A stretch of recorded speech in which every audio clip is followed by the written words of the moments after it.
Hello, I'm Dan Verson. I'm Kevin Verson. And we are here to show you a video showing all of the tactical, realistic options that you have in Down in Flames Locked On, putting you in the cockpit of modern jet fighters.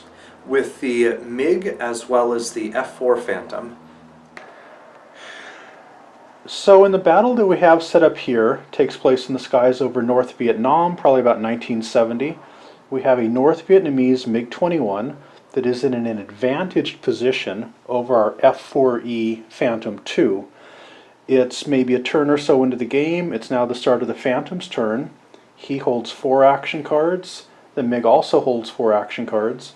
The first thing that the Phantom decides to do is, does he want to activate one of his afterburner counters?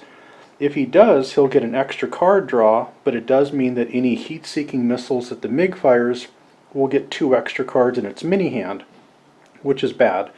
So as the Phantom player, I'm thinking that Kevin and I are going to choose not to turn on the afterburners. We then go to our pre-turn discard and draw step. We don't have to discard any cards, but we do get 2 cards because of our Phantom's thrust rating. We get a barrel roll and a yo-yo. And now that takes us to our adjust altitude section, and this kind of gets us to the meat of this entire video, and that is showing the realistic options that you as the pilot have to make in this card game. So for example, Kevin, what is one of the things that you might do? So, the MiG is currently at guns range. The F-4 Phantom is at heat-seeking range. For this system, we use the range of the maximum plane, which is heat-seeking. So if we were to adjust the Phantom's range through a range adjust card, that would move him out to radar homing, which means he could fire off his radar homers if he could position around.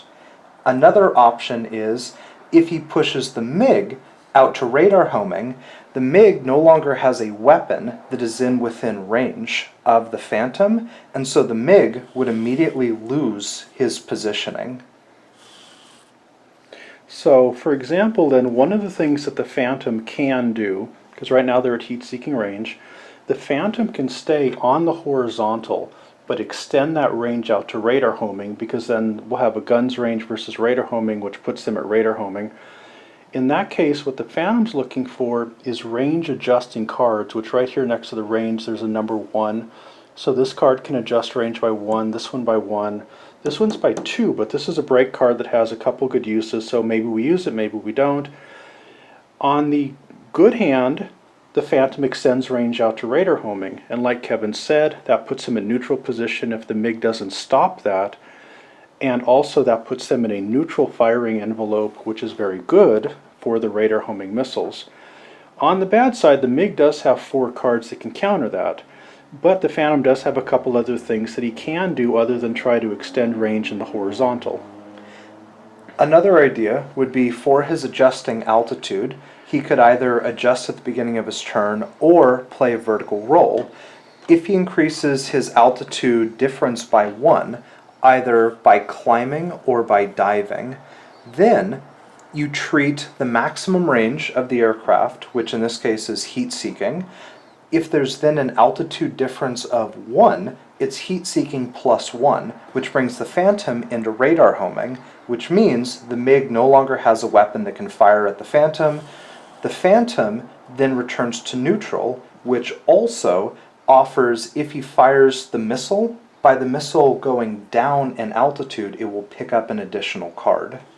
But the MiG knows all of that and will try to stop him from doing any altitude changes or attempt to follow him. One of the nice things that the system does is it represents energy. The action cards that the aircraft have represent the energy that their aircraft has to maneuver, and like in real life, the more energy you have, the more speed you have, the more options you have. When you commit to a given option during your turn, you're going to be bleeding off your action cards, kind of like your aircraft would be bleeding off its energy. If the Phantom climbs, just by climbing, that's going to cost him 1 discard due to the energy loss. The MiG, he will also have to discard 1 card to follow that, plus he's only advantage as opposed to being tailing, so he'll have to throw off a 2nd card.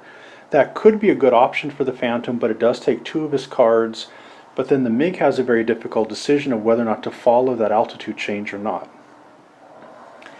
Another option is both the yo-yo and the break tactic give your next missile launch this turn +1 card. So instead of using these for their react twos, he may save these cards so that if he can get in a potential situation of firing at neutral or even firing at tailed with his aim 9Es at this range, he could throw down these two cards, burning them, not able to use them as any reaction, but getting an extra card in his missile mini hand, which at 2, with an EW of 1, means he would only get to draw 1 card plus the missile, which isn't an assured shot. Right. Another option that the Phantom has is to dive. If he dives, he'll get to draw another card because of the energy gain diving. The MiG, being advantaged, will first have to discard a card, but then gets to draw a card because he's diving also, which is kind of nice. They both get cards, but it does also allow both players to kind of sift cards through their hand, so that's kind of an unknown quantity there of who's going to come out the better from that maneuver. Another option is the Phantom has a guns card, and he has a guns rating of 1, which means he would normally need to discard 3 cards, 2 card, or 1 card to fire at neutral, advantaged, or tailing. With a gun rating of 1, those numbers are all reduced by 1 to a 2-1-0. So he's at heat-seeking the MiGs at guns. If he could play the tone, let's say, for its maneuvering value instead of firing the missile, and the MiG doesn't stop him, he would need to pull his own range into guns, at which point the furthest range from either plane is guns. He could then fire the guns attack, or he could try further maneuvering to try to get on the MiG's tail to also put the MiG at a disadvantage in the MiG's turn if he survives that. One powerful card the Phantom has is the vertical roll, which allows you to adjust your altitude a second time during your turn, but it also has a maneuvering rating of 3. That means that if he can play this card successfully so that the MiG doesn't stop it, he can use that to get 1, 2, 3 maneuverings, and suddenly he finds himself on the MiG's tail, which is excellent for a gun shot if he can close the range, or possibly also for a heat-seeking missile shot at his current range.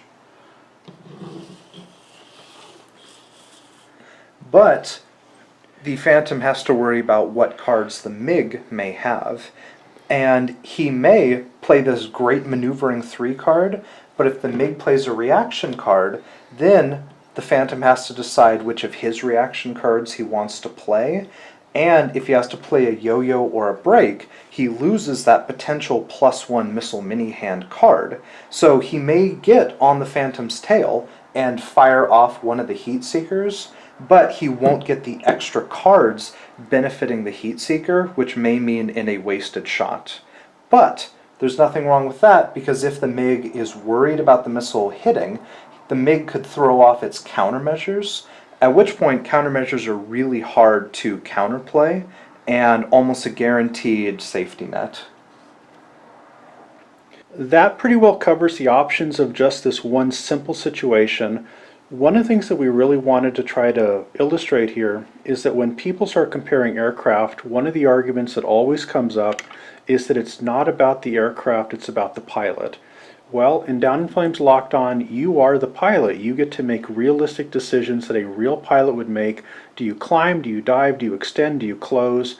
All of that's up to you based on the cards and your experience with the game. And that's it.